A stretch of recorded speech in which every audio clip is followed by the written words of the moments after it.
بدعنوانی نے پاکستان کی ترقی کا گلا گھونٹ دیا۔ اشرافیہ اپنی جیبیں بھرنے کے لیے معاشی ترقی میں رکاوٹ ڈال رہی ہے۔ پاکستان میں گورننس اور بدعنوانی سے متعلق IMF کی چونکا دینے والی رپورٹ جاری۔ SIFC کے اختیارات، استثناء اور شفافیت پر بھی سوالات اٹھا دیے۔ SIFC کی جانب سے سالانہ رپورٹ فوری جاری کرنے کا مطالبہ۔ اہم سرکاری اداروں کو حکومتی ٹھیکوں میں خصوصی مراعات ختم کی جائیں۔ IMF کا 15 نکاتی اصلاحاتی ایجنڈا فوری شروع کرنے کا مطالبہ۔ رپورٹ میں کہا گیا کہ کاروبار کے لیے حکومتی اداروں کی مداخلت ایک بڑا مسئلہ ہے۔ پاکستانی شہریوں کو سرکاری خدمات تک رسائی کے لیے اہلکاروں کو غیر قانونی ادائیگی کرنا پڑتی ہے۔ ریاستی اداروں میں بدعنوانی کے باعث ملک کو GDP کا 6.5% نقصان ہوتا ہے۔ کاروباری معاملات کی نگرانی کے لیے ریگولیٹری ادارے زیادہ خود مختار نہیں۔ ٹیکس نظام میں پیچیدگیاں حکومتی کمزوری کو ظاہر کرتی ہیں۔ ٹیکس افسران کی کارکردگی کا احتساب ہونا چاہیے۔ پاکستان کا عدالتی شعبہ تنظیمی طور پر پیچیدہ ہے۔ وزیر اعلیٰ خیبر پختونخوا کی جلسے میں سرکاری ملازمین کو دھمکیاں، الیکشن کمیشن کا انتخابی عمل میں مداخلت پر سخت قانونی کارروائی کا اعلان۔ وزیر اعلیٰ سہیل آفریدی اور امیدوار شہرناز عمر ایوب کو ضابط اخلاق کی خلاف ورزی پر نوٹس جاری، کل طلب کر لیا گیا۔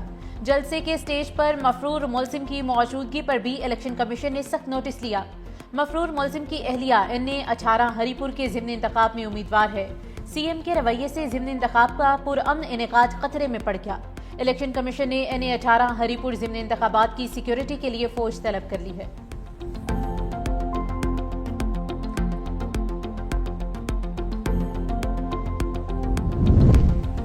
وزیراعظم شہباز شریف کی آزاد کشمیر کے شہر باغ آمد۔ وزیراعظم نے باغ میں دانی اسکول سسٹم کا سنگ بنیاد رکھا۔ کہا حکومت تعلیمی ایمرجنسی سمیت بچوں کی فلاح و بہبود کے لیے ہر ممکن اقدامات کر رہی ہے۔ کسی بھی ملک کا مستقبل نئی نسل سے منسلک ہے۔ بچوں کے حقوق میں ذہنی اور جسمانی نشوونما، تحفظ، تعلیم اور تربیت کلیدی حیثیت رکھتے ہیں۔ کہا فیصل راٹھور کے وزیراعظم بننے پر انہیں ضلع حویلی میں دانی اسکول کا تحفہ دیتا ہوں۔ وزیراعظم آزاد کشمیر فیصل راٹھور نے کہا کہ آزاد کشمیر کو وزیراعظم شہباز شریف کی ضرورت تھی۔ مارکہ حق کے بعد پاکستان کا دنیا کے سامنے اعتماد بحال ہوا ہے۔ دانی اسکول وزیراعظم کی علم دوست کا واضح ثبوت ہے۔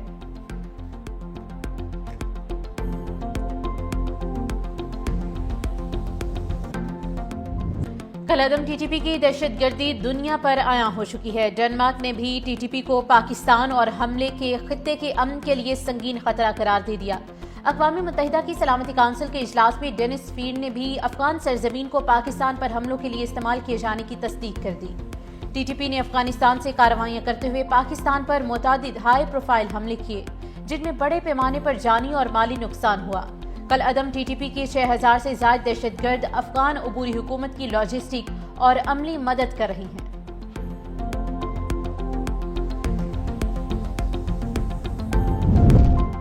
سیکیورٹی فورسز کا خیبر پختونخوا کو دہشت گردی سے پاک کرنے کا مشن۔ کرم میں 23 بھارتی سپانسرڈ خوارج ہلاک۔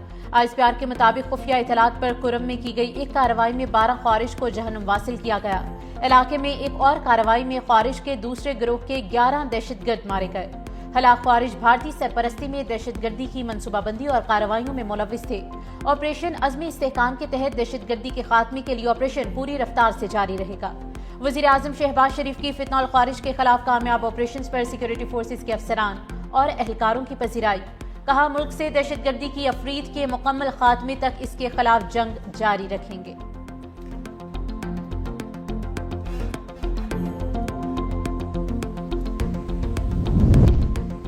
پاک بھارت جنگ 350% ٹیرف کی دھمکی سے روکی۔ امریکی صدر ڈونلڈ ٹرمپ کا امریکہ سعودی بزنس فورم سے خطاب۔ کہا پاکستان اور بھارت ایٹمی جنگ کے قریب تھے۔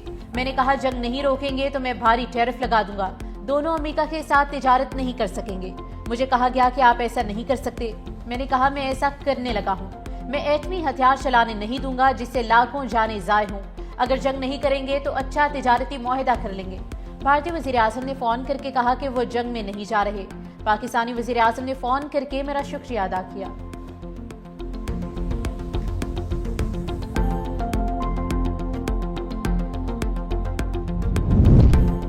روس پاک بھارت اور پاک افغان تنازعات میں ثالثی کے لیے تیار۔ پاکستان میں روسی سفیر البرٹ کوریف نے اسلام آباد انسٹی ٹیوٹ آف اسٹریٹجک اسٹڈیز کی تقریب سے خطاب میں پیشکش کی۔ کہا ماسکو کو علاقائی سلامتی خاص طور پر افغانستان کی صورتحال سے متعلق گہری تشویش ہے۔ جنوبی ایشیائی ممالک کے درمیان کشیدگی اکثر بیرونی قوتوں کی وجہ سے بھڑکتی ہے۔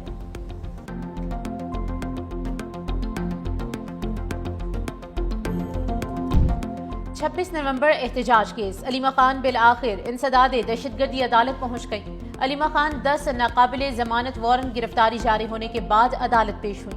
عدالت نے تمام وارنٹس اور جائیداد بحق سرکار ضبطی کا عمل بھی ختم کر دیا۔ آئندہ سماعت پر 5 گواہان کو بھی طلب کیا گیا ہے۔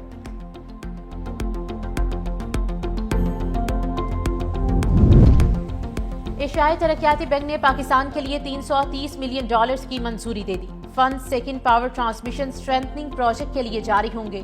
منصوبہ کلین انرجی ٹرانسمیشن میں توسیع کے لیے اہم ہے۔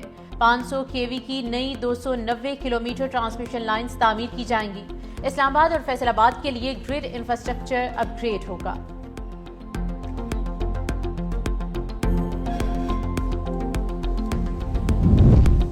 وزیر اعلیٰ سندھ سید مراد علی شاہ سے ایشیائی ترقیاتی بینک کی کنٹری ڈائریکٹر ایمافین کے وفد کی ہمراہ ملاقات۔ ADB کے تعاون سے جاری ترقیاتی منصوبوں کا تفصیلی جائزہ لیا گیا۔ سینئر وزیر سندھ شرجیل انعام میمن کی BRT ریڈ لائن، شہری ٹرانسپورٹ انفراسٹرکچر اور موسمیاتی تحفظ کے منصوبوں پر بریفنگ دی گئی۔ ریڈ لائن پر کام دوبارہ شروع ہونے پر وزیر اعلیٰ کا اظہار اطمینان۔ ایشین بینک کے وفد کو ریڈ لائن منصوبے کی راہ میں حائل تمام رکاوٹیں دور اور کام کی رفتار تیز کرنے کی یقین دہانی کرا دی۔ کہاں ٹرانسپورٹ، پانی، موسمیاتی تحفظ اور انفراسٹرکچر میں پائیدار اقدامات جاری رکھیں گے۔ ADB کی کنٹری ڈائریکٹر نے بتایا کہ سندھ کے مزید $75 ملین کے 6 منصوبے منظوری کے مراحل میں ہیں، جن کی جلد منظوری ہو جائے گی۔ وزیر اعلیٰ پنجاب مریم نواز کی ہدایت پر پنجاب حکومت کا محنت کشوں کے لیے بڑا اقدام۔ محنت کشوں کے بچوں کی شادی کی گرانٹ میں 2 لاکھ کا بڑا اضافہ، 4 سے بڑھا کر 6 لاکھ روپے کر دی گئی۔ ڈیتھ گرانٹ میں بھی 2 لاکھ کا اضافہ کرتے ہوئے 8 سے 10 لاکھ روپے کر دیا۔ محنت کشوں کو مریم نواز راشن کارڈ سے ماہانہ 3000 روپے سبسڈی بھی دی جا رہی ہے۔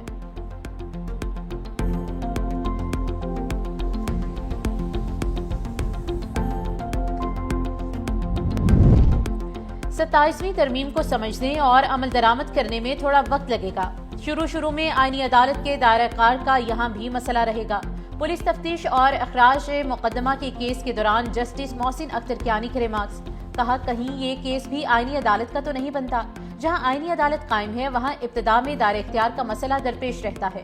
جب کیس مقرر ہوگا تو یہاں والے کہیں گے سپریم کورٹ کا دائرہ اختیار ہے، جب آپ سپریم کورٹ جائیں گے تو کہیں گے کہ آئینی عدالت کا دائرہ کار ہے۔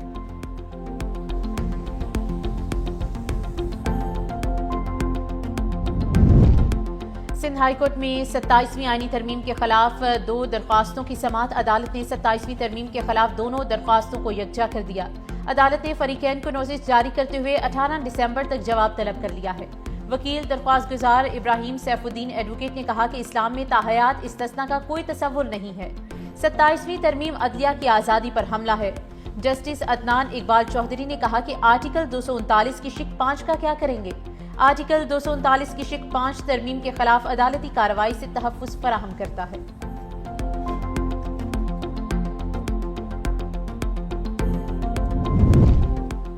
جوڈیشل کمیشن آف پاکستان کا اجلاس 2 دسمبر کو طلب۔ چیف جسٹس یحییٰ آفریدی سربراہی کریں گے۔ اجلاس میں مستقل جج کی تعیناتی۔ چیف جسٹس سندھ اور بلوچستان ہائی کورٹس کے لیے ناموں کی منظوری دی جائے گی۔ اسی روز جوڈیشل کمیشن کے مزید 2 اجلاس بھی ہوں گے۔ تینوں اجلاسوں کا ایجنڈا جاری۔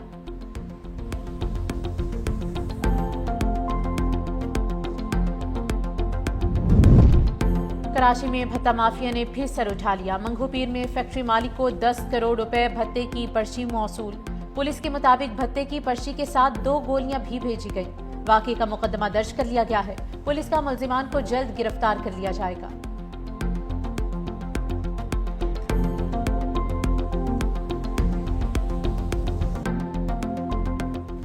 کیمرے لگ گئے، ہر چیز جو ہے وہ آن لائن ہو گئی ہے۔ اس کے باوجود مطلب یہ ہے کہ جو بھتہ ہو رہا ہے، پرچیاں دے رہے ہیں اور پرچیاں دے کے جا رہے ہیں اور پکڑ بھی نہیں آ رہے، تو ایک بڑا سوال ہے۔ جو شریف آدمی ہوگا اس کو پولیس پکڑ لے گی اور جو کرمنل ہوگا اس کو وہ جا رہا ہوتا ہے سب چیز لے کے، کوئی پوچھنے والا نہیں ہے۔ تو میرے بھائی پہلے اپنے سسٹم کو صحیح کریں، پھر یہ پرچیاں خود صحیح ہو جائیں گی۔ کراچی میں بھتہ خوری کے بڑھتے واقعات پر شہری سراپا احتجاج، کہا حکومت بروقت ایکشن لے، نہیں تو اس کے سنگین نتائج سامنے آ سکتے ہیں۔ SSP